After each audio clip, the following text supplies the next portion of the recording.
안녕하세요. 보험을 쉽게 알려드리는 리쌤 이초연 팀장입니다. 여러분의 실손보험은 다들 하나씩 가지고 계실 텐데요.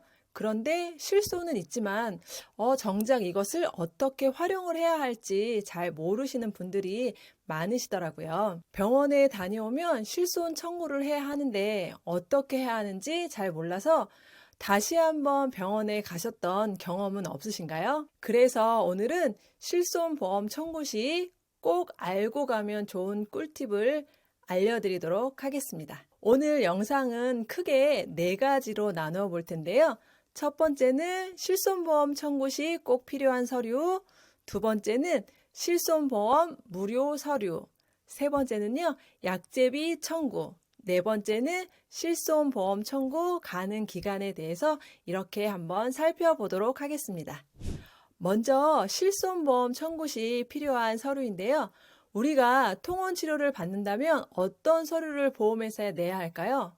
진료비 영수증, 진료비 세부 내역서, 그리고 진단서, 처방전인데요.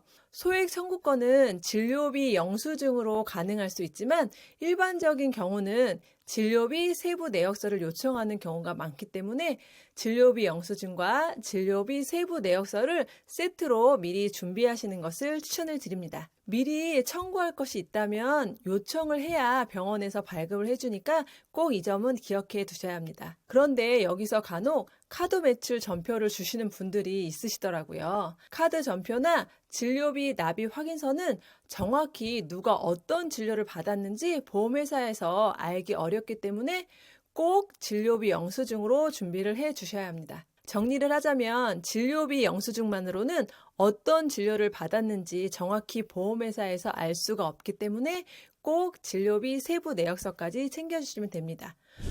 그런데 가끔 실비청구 서류를 준비하는데 보험회사에서 진단서가 필요하다고 하는 경우가 있는데요. 이 진단서는 병원마다 차이가 있지만 몇만 원인 경우들이 있거든요. 실비 청구로 많은 비용을 받지 않을 수도 있는데 서류를 떼는데 돈을 더 내야 한다고 생각하니 너무 아깝다는 생각이 듭니다. 여러분, 보험사가 진단서가 필요한 이유는요, 바로 어떤 질병, 쉽게 말하면 질병 코드를 알기 위해서인데요. 그럼 질병 코드를 위해 2만 원을 주고 진단서를 발급을 받아야 할까요? 아닙니다. 이때 유료가 아닌 무료로 받을 수 있는 서류를 이용하시면 됩니다. 질병 코드가 적혀 있는 처방전을 이용하시면 됩니다.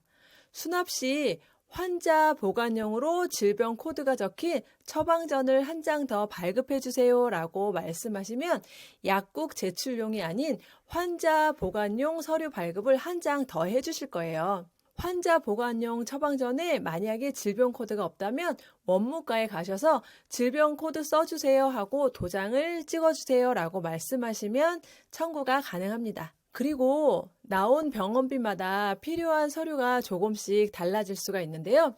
10만 원 미만의 경우는 보험금 청구일 때 진료비 영수증, 진료비 세부 내역서, 환자 보강용 처방전 위 3가지 무료 서류로 청구가 가능합니다. 하지만 100만 원 미만 시에는요. 진단서, 퇴원 확인서, 진료 확인서, 소견서 등 더 많은 서류가 필요할 수가 있습니다. 100만 원 이상은요. 보험사마다 다르겠지만 팩스나 방문을 이용해서 청구를 하셔야 될 수 있다는 것도 기억을 해주셔야 합니다. 여러분, 제가 통원 시 실손 청구 무료로 할 수 있는 꿀팁에 대해 알려드렸는데요. 다음으로는 수술, 약제비 관련 서류도 알려드리도록 하겠습니다. 가장 기본적인 서류인 진료비 영수증 그리고 진료비 세부 내역서와 더불어 입퇴원 확인서가 필요합니다. 입원과 퇴원 날짜가 적혀있는 서류를 받기 위해서 2만 원짜리 진단서가 아닌 더욱 저렴한 입퇴원 확인서를 발급받으셔도 된다는 이야기예요. 입퇴원 확인서는 보통 병원에서 5천 원 미만으로 발급을 받을 수가 있기 때문에 진단서를 발급받지 않으셔도 적은 돈으로 대처할 수 있는 서류도 있으니 굳이 유료 서류로 돈을 낭비하지 않으셨으면 합니다. 그럼 수술의 경우는 어떨까 한번 살펴보도록 하겠습니다. 수술의 경우는요, 수술 확인서 또는 진료 확인서 또는 소견서가 필요합니다. 이 3가지 서류는 무료로 발급이 가능합니다. 경우에 따라서 3,000원 정도의 비용을 내는 경우도 있다는 것도 알고 계시면 좋겠습니다. 마지막으로는 약제비인데요. 이 약은 5,000원 미만인 경우가 많다 보니 부담이 적어서 청구하지 않는 분들도 많으시더라고요. 하지만 당뇨나 고혈압 같이 꾸준히 처방전을 받아 약을 드시는 분들이라면 병원 치료를 받으러 가서 한 번에 3개월 이렇게 오랜 기간 약을 먹을 수 있도록 받는 경우가 많죠. 이때 약값이 부담될 수도 있기 때문에 약제비는 약봉투만 있어도 청구가 가능합니다. 위 사진처럼 약국 이름, 약 이름, 약제비 날짜만 잘 나와 있으면 약제비를 받을 수가 있습니다. 그런데 약제비 약봉투를 버렸는데 어떻게 하죠? 싶은 분도 계신데요. 일반적으로 약국은 한 5년 정도 정보를 보관하기 때문에 재발급을 받으실 수가 있으십니다. 다음은 보험금 청구가 가능한 기간인데요. 보험금 청구 기간은 3년으로 많이들 알고 계시죠? 보험 사고일자 기준으로 3년 이내라면 언제든지 보장을 받으실 수가 있는데요. 가끔 3년이 지났네 또는 5년이 지나서 안 될 거야 하고 포기하시는 경우가 많으신데요. 이때는 고민하지 마시고 청구를 해보는 것도 추천을 드립니다. 청구 기간이 3년이 지나는 경우에 전혀 안 되는 것이 아니고요. 보상을 해주는 경우도 있기 때문에 한번 청구를 해보는 것도 추천을 드립니다. 여러분, 지금까지 실손보험 청구 시 어떤 서류가 필요하고 또 어떤 무료 서류가 있는지에 대해서 함께 알아봤는데요.